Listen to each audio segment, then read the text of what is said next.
me record. And I am going to open up our presentation for today. Here we go. You want me to go first? Yes, you can go first. All right. Is anybody struggling with anything like right out of the gate? Is everybody just looking to run through some questions? If we want to open it up for any kind of thing you're struggling with, nope. Let's just go to the questions. We can definitely implement, they're probably going to put in a chat. We can Yeah. implement those questions, whatever they struggle the most, maybe next Wednesday. So Yeah. we'll talk Okay. about it.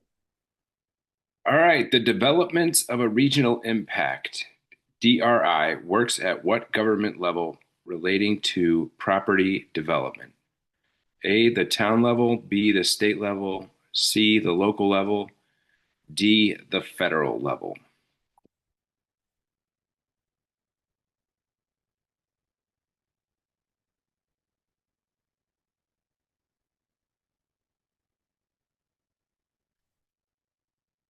We already have some answers.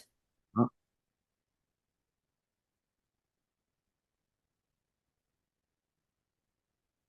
got a D, the federal level.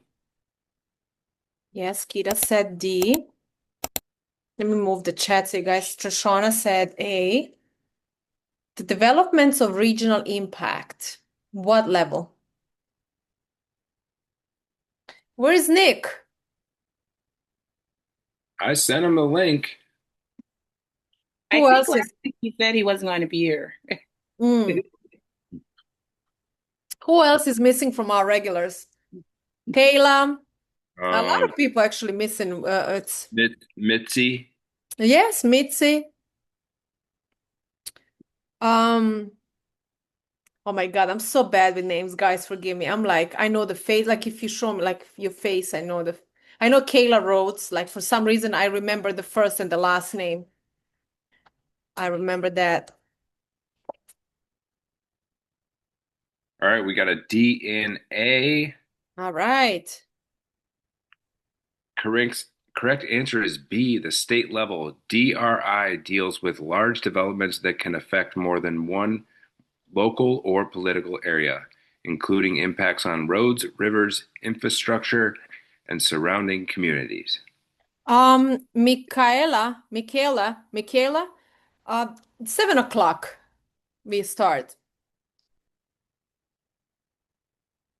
Town level, too limited. Regional impacts can extend beyond one town. Local level is wrong. Local government handles local development, but DRI concerns border regional effects. D, the federal level. DRI is a state, not federal program. Think regional impact, bigger than local is state. All right. Which individuals are not required to have a real estate license but can practice real estate? Judges, attorneys, architects, or civil engineers? Maria, welcome, Maria. Oh, it's me. So what answered correctly? Trishana B, attorneys. Kita said B. I know that Kita was here last week too. That I remember. Trishana, she's here every week. Maria, welcome. I don't think I saw you last week. Chokma, I remember Chokma. Yes. B. All right, we are pretty much on the same page here. That is absolutely correct. Attorneys may perform certain real estate activities as part of providing legal services to their clients without holding a real estate license. However, they cannot receive a real estate commission or referral fee without the required license. You guys have no idea how this makes me happy when you all answer correctly. That makes me feel like you actually understand and you know this. Judges, being a judge does not create a real estate licensing exemption for a brokerage activity. Architects, I don't know what this is B, that's a mistake. Their professional license does not authorize them to practice real estate brokerage. Civil engineers, engineering credentials do not exempt someone from real estate licensing requirements. When you see who can perform real estate activities without a real estate license, remember attorney, acting with legal duties. And again, you all answered correctly right away, so no more talking about this. Matt, take it over. What is the main role of the Department of Business and Professional Regulation, DBPR, in the real estate industry? Regulating and licensing real estate schools, setting real estate taxes and fees, directly handling real estate transactions, organizing real estate promotional events.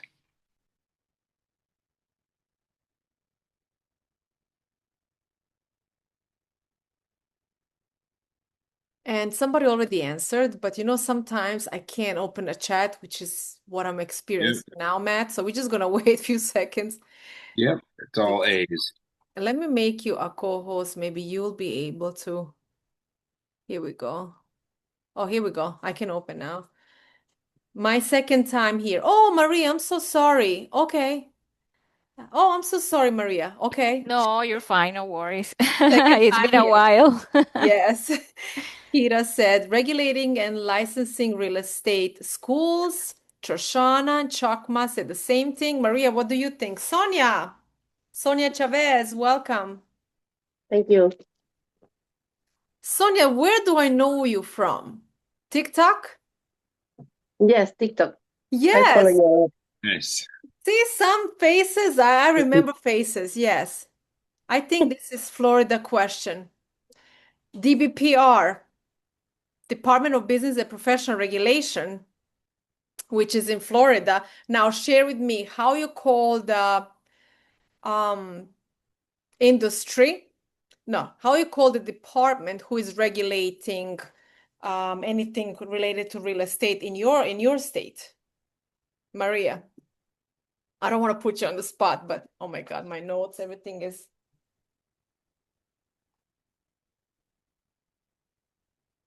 Okay, okay. Maria, there The you go. Texas Texas Real Estate Commission. Exactly, yeah.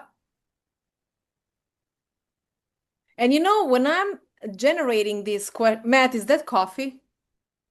No. Because I didn't have time to make mine and I'm craving now Uh, so much.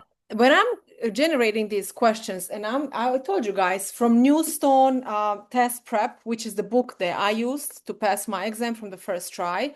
And I always say when it's Florida related, I don't want you to input that question for our coffee with Jelena and Matthew. I want national. I want for every state. So I apologize for this. However, I think all of you pretty much answered correctly, which is you understand what's the point. Again, my thinking from the last question, you understand what they are asking, which it can be track, like Maria said, or your state department. So regulating and licensing real estate schools, the DBPR oversees areas including education, examination, and licensing of real estate professionals and schools to protect the public. Yes. Why the others are wrong? Setting taxes and fees? Nope. That's our uncle. No, how we call him? Uncle Sam. Handling transactions. DBPR regulates the profession. It does not conduct buyers and sellers transactions and events. Come on now. Come on. DBPR regulation and licensing. Think licenses, education, exam, and public protection. Again, it might not be DBPR in your state. Maria brought it up. In her state is different. So boom. Again, you understood the question. That's all what matters. Matt, take it over. what must a Florida real estate licensee do with their license certificate? Here we go A, again, Florida. Do you want to skip this? yeah, skip this one. Yeah. Again. Other Florida. Wow. Here we go. This is another Florida, but this is a commercial sales, which could be implemented. So you can go ahead with this one. Okay. What does the Florida Commercial Real Estate Sales Commission lien Act allow a broker to do? Place a lien on a tenant's personal property for unpaid rent, claim a lien against the owner's net proceeds from the sale of commercial real estate for an earned commission, place a lien directly on the commercial real property for an unpaid commission, or D, place a lien against a buyer who fails to complete the purchase. So Matt, I wanted to bring it up. So the brokers that we are with, which you guys obviously can see, it's all over our background, it's EXP. With our license, which is real estate license, residential, I should say, we can help clients find a commercial properties as well. We don't need a special license to it. To be completely honest, I did not know that. Like maybe a few months ago, again, EXP is virtual and we all collaborate together like this through events like this or through live events. And my colleague from, oh my God, where she's from? North Carolina.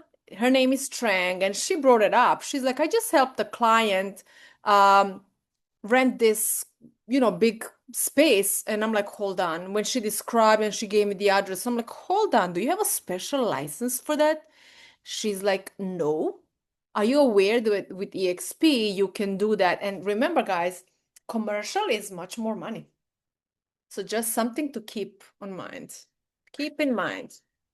And Matt, I saw somebody answering. I'm not sure if you are able to open a chat. Yeah, no, I can see it. Okay.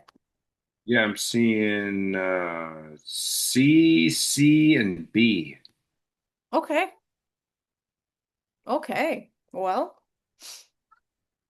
Correct answer is B. Claim a lien against the owner's net proceeds from the sale of commercial real estate for an earned commission. A broker who has earned a commission under a qualifying brokerage agreement may have a lien against the owner's net proceeds from the disposition of commercial real estate. The lien attaches to the proceeds, not the actual land or building. Why the others are incorrect. A, the act does not concern collecting unpaid rent from tenants. C, the lien does not attach to the commercial real estate itself. D, the act does not create a lien against a buyer merely because the buyer fails to close. Exam tip. Can you read that for me? My contact is all messed up. absolutely. I got you. The key Okay. words are net proceeds. This is a classic exam distinction. The broker's commission lien under this act is considered a lien on personal property, the seller's net proceeds, not an interest in the real estate itself. So if two answers look almost identical and one says seller's real property while the other says seller's net proceeds, always choose net proceeds.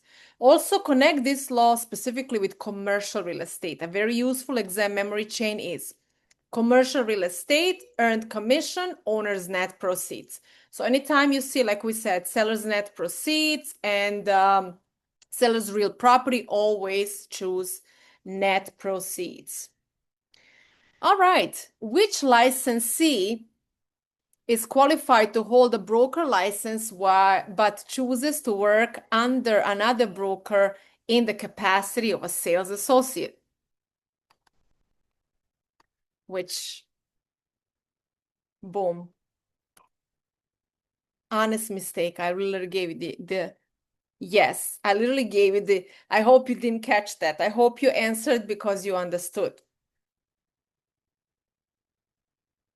Okay, everybody answered D.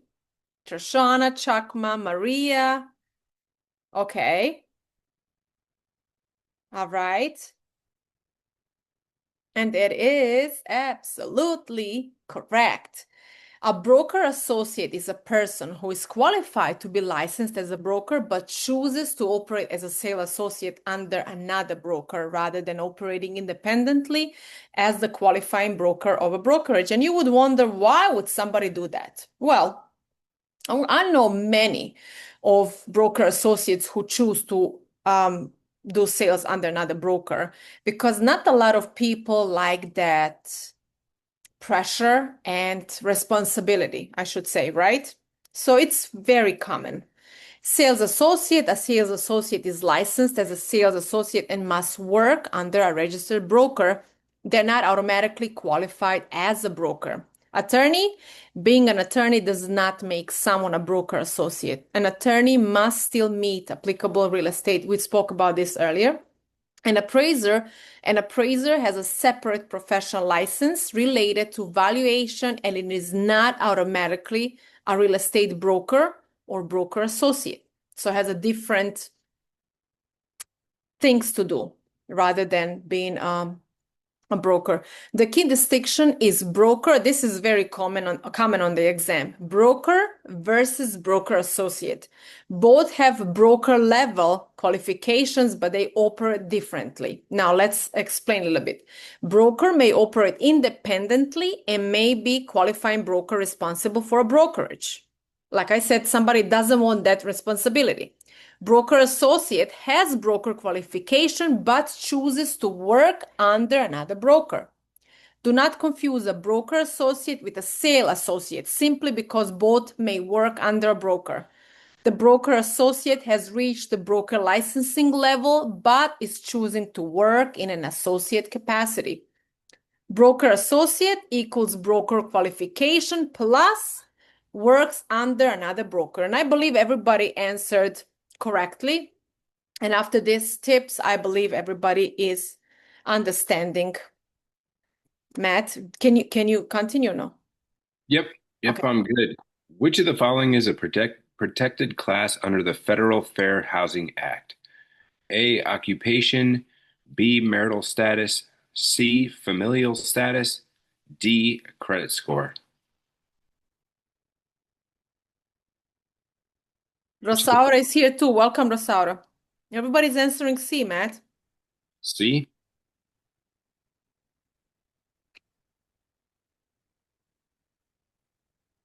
Joshana, Michaela, Chokma, Rosaura, Maria, Kira, everybody say. Yeah, Rosaura, I'm just saying good evening. Everybody's on the same page, Matt, on this one. Yep, let's do it. Everyone is correct. Familial status. Under the Federal Fair Housing Act, discrimination in housing is prohibited based on race, color, religion, sex, national origin, familial status, and disability. I think we all know this one. We know Yeah. it's not Yeah. correct. Yeah. Yeah. Nice job, guys. So for the national portion of the real estate exam, memorize. And I remember for each one we have some acronym. However, for this one, I mean, how can you even remember RC, RS, NFD? But you call me crazy, but I remember these letters, right? Because I have to have acronym for something to remember better. Now, do and use whatever trick you need to remember all this. Race, color, religion, sex, national origin, familial status, and disability. Be careful when an answer includes something such as age, marital status, occupation, source of income, or sexual orientation. Some of these might be protected under state or local laws, but they are not all separately listed among the original 7 Federal Housing Act classes, which are, Matthew? Memory trick? Think R, C, RS, and FD. Race, color, religion, we said it above. Sex, national origin, familial status, and disability. Also remember, familial status generally protects households with children under 18, pregnant individuals, and people securing custody of children. The definition is commonly tested. And yes, Matthew, like Matthew said, we all know this, and rest assured, this is going to be on your exam. That's for sure. This is not going to skip you. Matthew, go ahead, because I literally took you previously. No, you're good. Under federal RESPA, which action is prohibited in connection with a federally related mortgage loan. A lender charging an appropriate fee for an actual service performed. A real estate broker receiving a kickback for referring a buyer to a settlement service provider. A buyer choosing their own settlement service provider when permitted. A settlement company charging for legitimate settlement services actually performed. We're getting a bunch of different BB. Look who is here. Nick is here. We're not even like, saying hi, hey, good evening, guys. What's going on? Nothing. Okay. When I was reading that question, welcome Nick first and foremost. Good to see you. We were missing you. Yes. Hold Um, up. the thing that jumped out when I was reading this, and then this is more stuff that you're really not going to even really need to know, but what they're focusing on here is the kickbacks. I mean, anytime you see kickback, you no bueno. Yeah. I'll just And give it look, to you right there. and Nick in the chat, he even said it. RESPA equals kickbacks or Yeah. settlement services. And everybody said, let me see, B, everybody said B. So, Yeah. I mean, that's pretty much really the gist of it. mhm. Any kickbacks, referral fees, or anything of value in exchange for referrals of settlement service business involves federally related mortgage loans. Mhm. Payment is why it's not correct. Payment for a legitimate service actually performed may be permitted. RESPA does not generally prohibit a consumer from selecting an available settlement service provider, and settlement providers may charge legitimate fees for services they actually perform. When you see RESPA, immediately think about settlement services and kickbacks.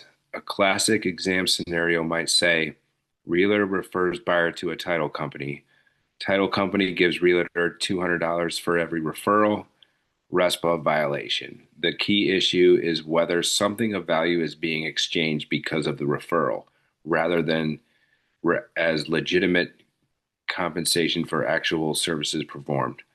Also remember that RESPA is a federal law, so this is important for the national portion of the real estate exam, regardless of which state you're testing in. RESPA, no kickbacks. If you see words like kickback, referral fee, unearned fee, settlement services, title company, mortgage lender, or closing services, your brain should immediately go to RESPA. Mhm. We got that. Good stuff. That's important. Yes. All right, let me just do this. A broker attempts to fully advocate for both the buyer and the seller in the same transaction. What agency problem does this create? Exclusive, right of exclusion, transaction brokerage, or dual agency conflict? And this, yeah, exactly. We all like 1, 2, 3. Everybody answered D, which is absolutely correct.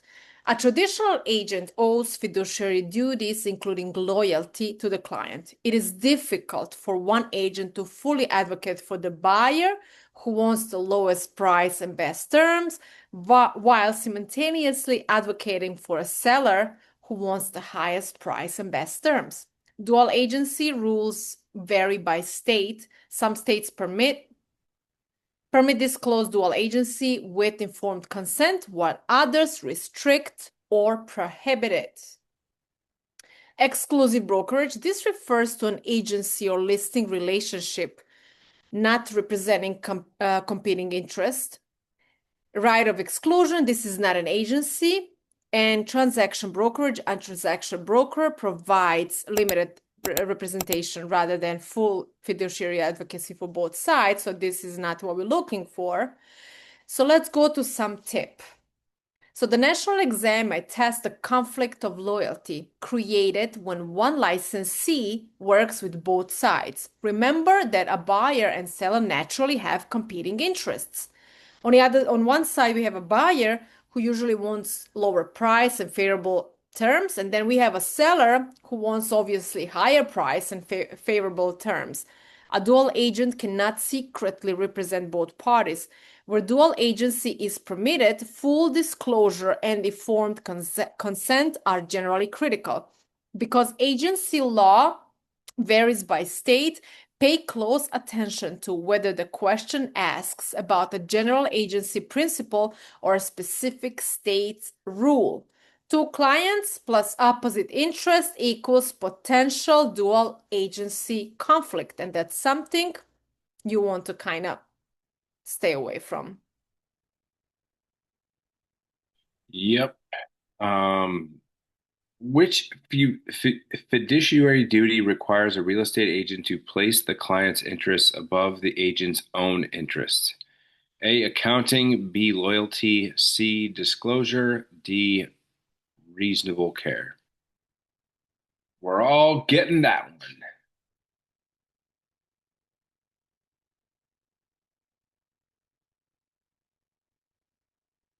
Everybody's answering B, Matt.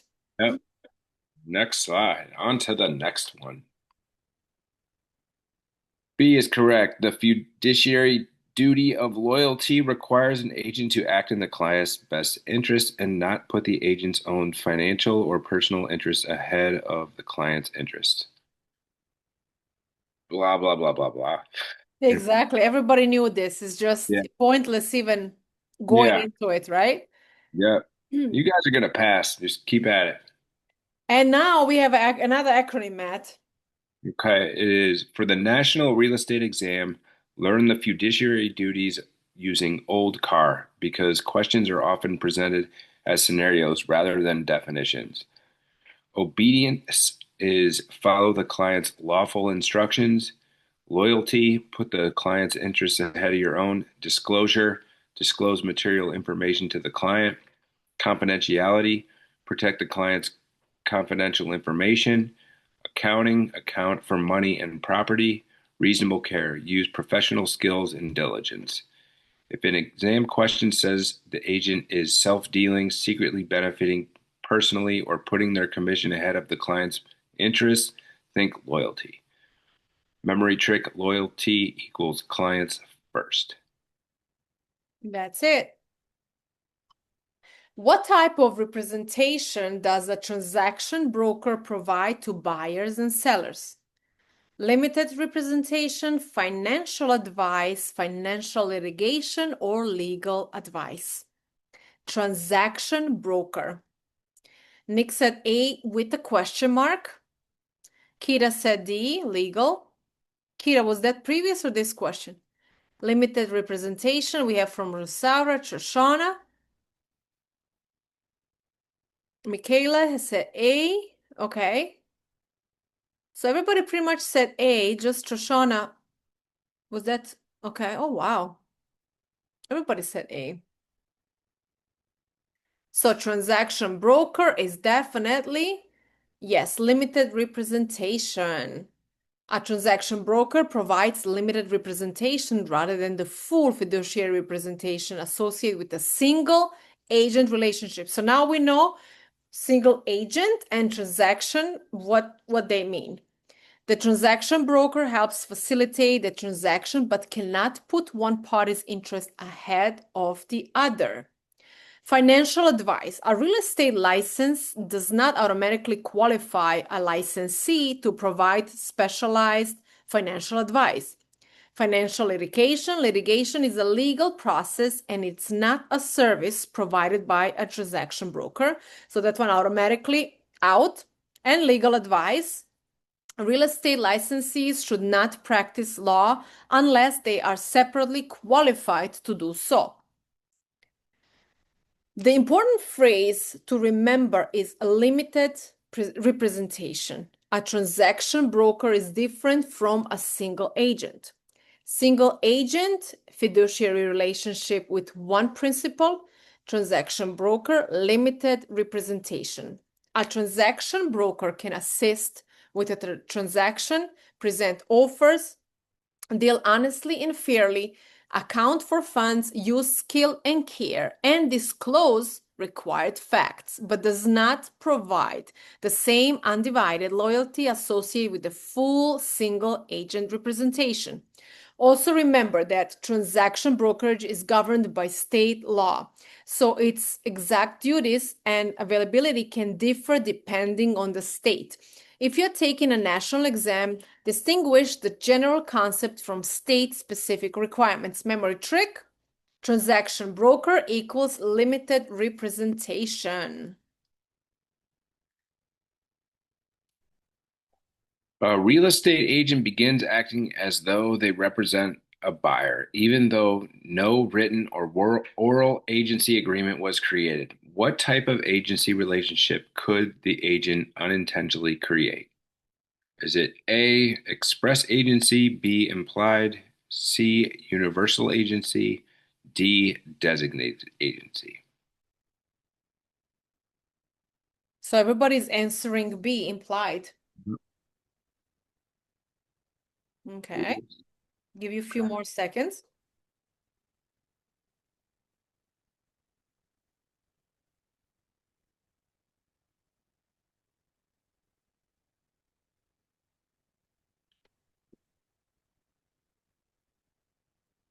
All right. There is another term for this I cannot think of right now.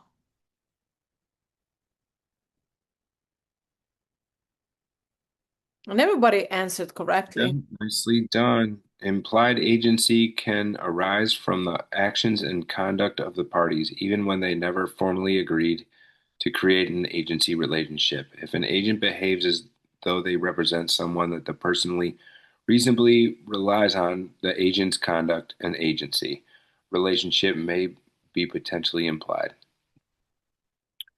Express agency is incorrect. Express agency is deliberately created through an oral or written agreement between the principal and the agent. Universal agency has extremely broad authority to act on behalf of a principal and is not created simply through ordinary real estate conduct. Designated agency is incorrect, occurs when different agencies within their same brokerage are assigned to represent different clients in the same transaction where permitted by state law. The national exam often tests the difference between express and implied agency. Express agency equals words. An agreement is created intentionally, either verbally or in writing. Implied agency actions, the relationship develops because of how the parties behave, even though they never form. They never formally said, "You are my agent." For example, if a licensee repeatedly advises a buyer, negotiates on the buyer's behalf, and acts as though the buyer is a client, the conduct could potentially create an implied agency relationship. This is why licensees should clearly explain who they represent early in the transaction. You do not want someone's reasonable expectations to be different from the actual relationship. Memory trick. Express equals explicitly agreed, implied by actions. Right. Let me just read the chat real quick. If the deal goes through, a real estate licensee knows that a home's basement floods after heavy rain. What should the licensee generally do? Say nothing unless the buyer specifically asks. Disclose the known material defect to the appropriate party as required by law. Repair the basement personally before showing the property. Yes, sure. Tell the seller to remove all references to the flooding from the listing. Everybody is B. Oh, Suzanne is here. Welcome. All right. So you know that the basement floods after heavy rain. Do you really think you should just say nothing or even advise your seller just to remove all that from the listing? Really? You guys are absolutely correct. A recurring flooding problem is the type of material fact that could significantly affect a reasonable buyer's decision about purchasing the property. Real estate licensees generally have disclosure obligations concerning known material defects subject to applicable state law. And as you start practicing real estate, you will have a form that your seller has to read carefully and advise about any defects that he is aware of. So you're going to learn about that as you practice real estate. Why the others are incorrect. A licensee generally cannot simply conceal a known material property defects because the buyer failed to ask about it. So just because the buyer didn't ask, that doesn't mean you just, keep it cool and just keep it quiet. C, real estate agents are not responsible for personally repairing property defects, which is common sense. And removing information in order to conceal a known material defect could create serious legal and ethical problems. And trust me, you do not want to lose your license over things like this. When the national exam mentions a material fact, ask yourself, would this information influence a reasonable person's decision to buy, sell, or negotiate the price? If the answer is yes, it might be material. Examples can include serious structural problems, repeated flooding or water intrusion, significant fire damage, major electrical defects, known roof or foundation problems. Don't confuse a material property defect with something that is merely cosmetic or subjective. For example, I don't like the paint color. Who cares? The basement floods every time it rains heavily, potentially very material. Also remember that disclosure rules can vary by state, but concealing a known significant physical defect is a major red flag on national exam questions. Material fact equals could change the buyer's decision. So when you read the questions, so anything that potentially can change the buyer's decision either to back out of the deal or simply say, you know what, this needs to be fixed and it probably could cost me $40,000, $50,000. We have to negotiate on the price. So that's all material. Matt, take it over. Which situation would generally prevent a person from successfully claiming a real estate brokerage commission? The person performed brokerage activities requiring a license while unlicensed. B, the property sold for less than its original asking price. C, the buyer obtained financing instead of paying cash. D, the closing occurred at a title company instead of a brokerage office.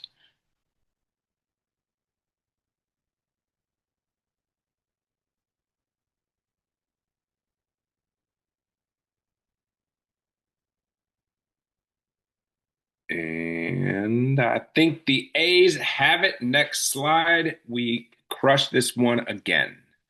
Performing licensed brokerage activities while unlicensed. Why A is correct. Real estate brokerage activities generally require the appropriate state real estate license. Someone who performs activities requiring a license while unlicensed generally cannot legally claim compensation for those licensed brokerage services. A property selling below asking price does not automatically eliminate a broker's right to compensation. Whether the buyer is purchased with financing or cash does not by itself determine whether a commission was earned. The physical location of the closing generally has nothing to do with the broker earned compensation. Nicely done. We're just waiting for yelling. There she is. When you see a commission question, separate two issues. Was the person legally entitled to perform brokerage services? Did the brokerage agreement establish when compensation would be earned?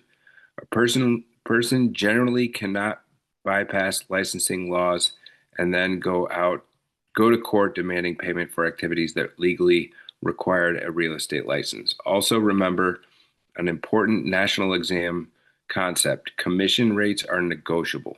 There is no universal government mandated commission percentage. Never assume there is a standard commission rate simply because a question gives you familiar percentages such as 5 or 6%. Memory trick. License first, brokerage services, compensation. If the person was required to be licensed and wasn't licensed, that should immediately jump out as the problem.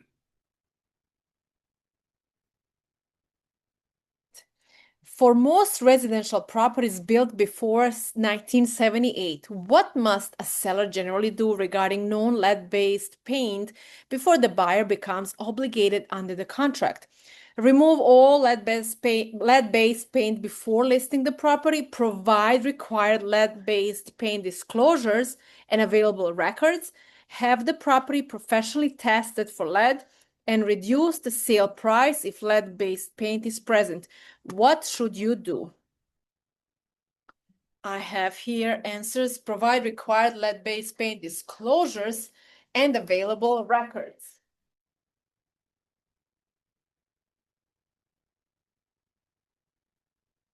Everybody's on the same page. Disclosure, yes. Provide required lead-based paint disclosures and available records.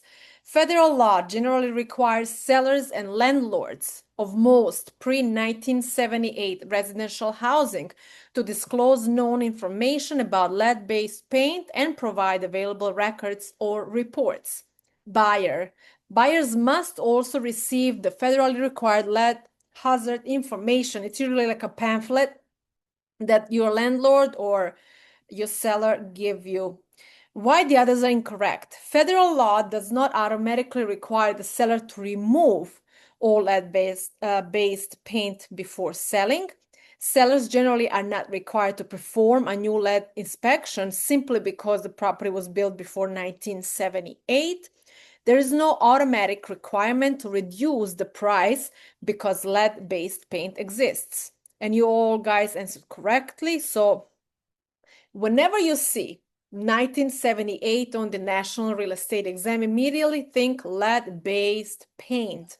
For most pre-1978 housing, remember these concepts. Disclose known lead-based paint hazards, provide available reports and records, give the required federal lead hazard information. Buyers generally receive an opportunity to conduct a lead inspection or risk assessment unless that opportunity is waived as permitted. The seller is not automatically required to remove the lead. The key federal requirement is primarily disclosure and buyer awareness. Memory trick, before 1978, disclose lead. May I take it all? One of those days. What is the primary purpose of an earnest money deposit in a real estate purchase transaction? To pay the real estate commission, to demonstrate the buyer's good faith intention to complete the purchase, to pay the seller's property taxes, to guarantee that the buyer will receive mortgage approval. These questions are getting too easy for you guys.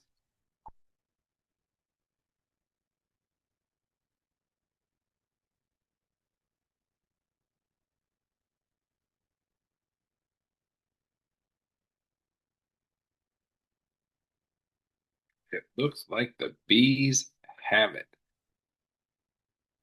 While we're waiting for Jelena to get back, when's everybody taking their exam, or when they feel like they'll be ready?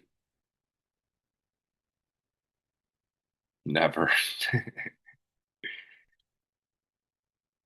Okay. Jelena, we just breezed through another one, and I was just curious on when everybody was taking their exams. We're getting too easy with these questions, I think. I remember one week they were so complicated and the people were complaining like, oh my God, I was so exhausted. So I had to ease it up a bit. Yeah. Everybody, at the end of the day, like, you guys are doing awesome. As long as you're getting solid scores on your practice exams, you're going to be in great shape. It's just only a matter of time. September 24th, 1 month. Okay. 2 weeks. All right. Indeed, the correct answer is B, to demonstrate the buyer's good faith intention to complete the purchase. An earnest money deposit shows that the buyer is serious about the offer and intends in good faith to complete the transaction according to terms of the contract. Why, Nick? You're ready. Get it done. Let's sell a couple houses before the end of the year. You got this, Nick.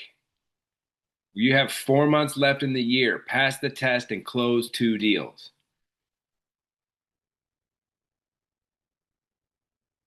Okay.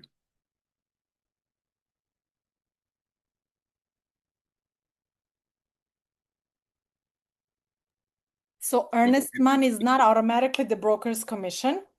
It is not specifically collected to pay the seller's property taxes. In making an earnest money deposit does not guarantee mortgage approval. So this is why the others are incorrect.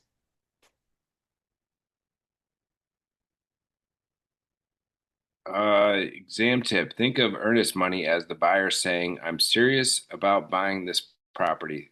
The money is generally held according to the purchase agreement and applicable law and may ultimately be credited toward the buyer's funds due at closing. But be careful with exam questions asking who gets the earnest money if the contract terminates. There is no universal answer without knowing why the contract ended and what the contract says. For example, if a buyer properly cancels under a valid contingency, the buyer may be entitled to the deposit back. If the buyer defaults, different contractual remedies may apply. Earnest money, good faith deposit. All right. Several competing real estate brokers agree that none of them will charge less than a 6% commission. What federal law might this agreement violate? Sherman Antitrust, Fair Housing, Truth in Lending, Real Estate Settlement Procedures Act. Let's go. Suzanne said September 24th. Trishana, retake. Oh, Trishana, we should schedule 101 to see what happened. Marcel, text me. Nick said no date. Yeah, Nick is still, I remember us talking to Nick about that. So guys, Nick, everybody says a Sherman Antitrust Act. Nick, that's why you have to get a license and start.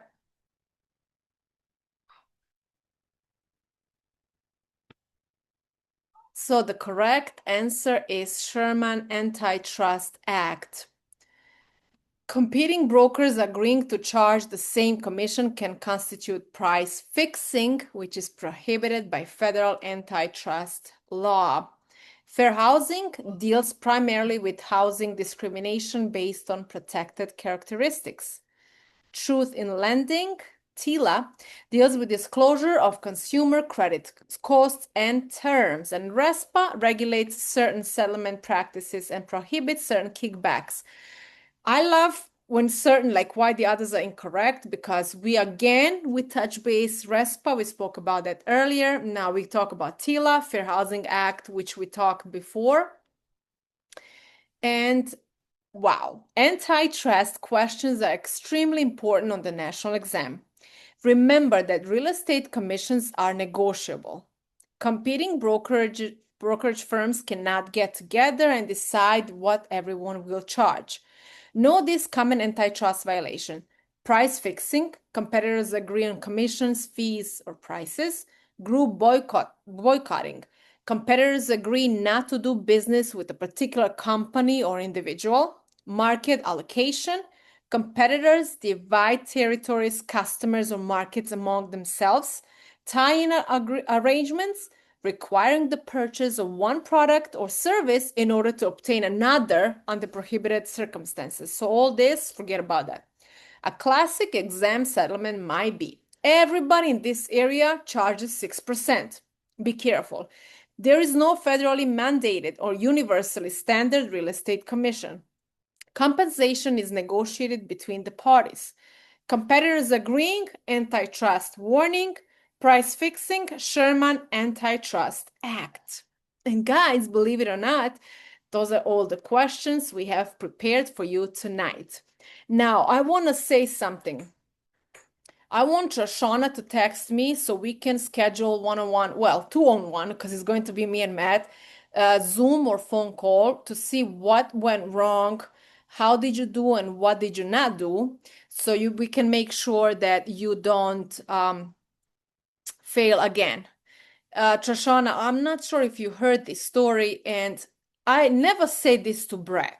I never say this to say that me and Matt are better than anybody else. No, I always like to say this story so you better understand that when me and Matt tell you something, it's because we were told by our sponsor, a co-sponsor, an EXP, and they told us exactly what to do in order to pass from the first try. So I'm just passing it on. Shoshana, I've been told before I even met Matt, and then we met and then we exchanged how we passed, and we're like, man, this is amazing. We did the same thing. We did those simulation tests before we took our exam. Remember, those are 100-question tests. So it's a time-consuming test. It's not like something you just sit down and do in 5 minutes. No. Some of the questions you will already know, like just start reading and you will answer automatically, but I suggest you not to, because they can change just a bit and you can just be tricked. Even though you think you know the question, just read it and answer it the best you can. That's why I say it is time consuming, because doing 2 or 3 times a day, 100-question tests, it is time consuming. But if you're serious of getting your license, which I see you are, you're showing up here every Wednesday, I subscribe to Prep Agent. Again, I'm not getting paid from them and I'm not affiliated with them. I'm just sharing what helped me pass from the first try. He had at that time something like 2 weeks. You prepay for 2 weeks. Basically, you have access for 2 weeks. And a few weeks ago, we were talking to somebody here, and then I checked, there is no more 2 weeks. So the shortest period that you can subscribe to is 1 month. So let's say you subscribe, and it was like, Matt, do you remember the price? I forgot already. Like what, it was like $50 or something, or $80? Matt, you muted. I forgot the price. Yeah, no, I think it was something like that. Something like that. Like, I don't know. It was nothing. Again, every dollar is important, and I understand before you get your license. I understand that. However, it's money well worth, because I promise you, if you take this seriously and follow what me and Matt tell you, subscribe to it, practice at least 2 times a day until you reach every single time 85%. That's when you know that you're on the right path. And next time you take the exam, you're gonna pass. Matt been told 95%, which is even more like strict, however, more sure that, okay, if I get every time 95%, that there is no doubt that I'm going to pass this. So those simulation tests, again, this book, 2 books I bought on Amazon, and I started and I was so overwhelmed. I'm like, if I'm going to continue with this and read word by word, page by page, I will need 5 years. And I came to the point that I'm like, I think I'm gonna give up. And then I kind of shook myself. I'm not the person who gives up on anything or anybody. So I did my little research, and that's when I found Prep Agent. Call Maggie, just call me Maggie. She's here from Florida. So whoever has math, I strongly recommend her, because she breaks down every single thing from the math questions. And guys, I do have math. We from Florida, we do have math on our exam. And literally the questions that Maggie was breaking down for us literally showed up on my exam. So if it wasn't for her, I don't think if I would even know those questions, to be completely honest. So I would strongly recommend them. People were chiming in previous weeks and they were suggesting different people. To each its own. Find somebody who you understand very well. The reason why I chose Prep Agent is because he gives you certain words every single day. I was watching the video, so every single time I tune into his new video, it's new words. And the more you understand the concept of those words, they can rephrase how much they want, you will still understand the question and you will answer it correctly. But if you don't understand, if you just like you were guessing while you were studying, you did not even understand what those words mean, it's going to be really, really hard for you to pass the exam. Because ask Matt, when he sat down, he's going to tell you his story. He starts sweating. He started reading the question. He's like, oh my God, all of these things that I was studying about, this is different. This is harder. So I'm not going to sugarcoat for you. The exam is a little tricky. Again, it's not a rocket science. If you just take this seriously, and I see you're showing up here every week, guys. Take those simulation tests, practice them. And like Nick said, I know that every dollar is important. I understand that. Then if you don't have that money for prep agent, Matt, send me a message. I'm going to reach out. I'm going to put you in a chat with Matt. And then Matt can give you the prompt he used for ChatGPT that helped him pass his exam from the first try. He used CE Shop and those simulation tests he did, and then he took those results, copy and paste them into ChatGPT, and told ChatGPT basically like, okay, give me the questions according to my results, what I lack of, what do I need to be more focused on, and that's how he was practicing. So again, I know it's sometimes you just want to give up and you're tired, sick and tired of these things, but let's just, guys, get that license, and trust me, 99% of the stuff you will never use. Let's just get that license. Let's pass the exam. And then again, this is my cell. Save my cell. Text me. I can connect you with Matt. We can sit down. And after you get the license, if you want, I just want to make sure that you understand. If you want to choose your broker before you get the license, you can. I did not know that. In my mind, it was like I have to be licensed first in order to pick the broker. Because why would somebody talk to me? I'm not even licensed yet. Wrong.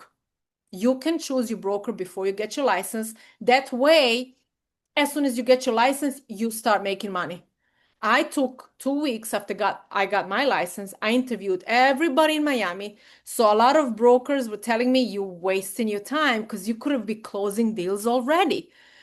However, again, I did not know that I could choose my broker prior to getting licensed. That's why I'm telling you now, so you know. You don't have to wait to be licensed. But I understand getting your license is overwhelming. You want to focus on that, which is fine. Let's focus on that. Let's get your license. And again, my cell phone is here. Any doubt you have, any help of getting leads, anything you need, guys, anything you need. I am busy. I must tell you that. I'm not going to answer my phone call every time, but however, text, I will always answer, because even if when I'm with client, I can multitask.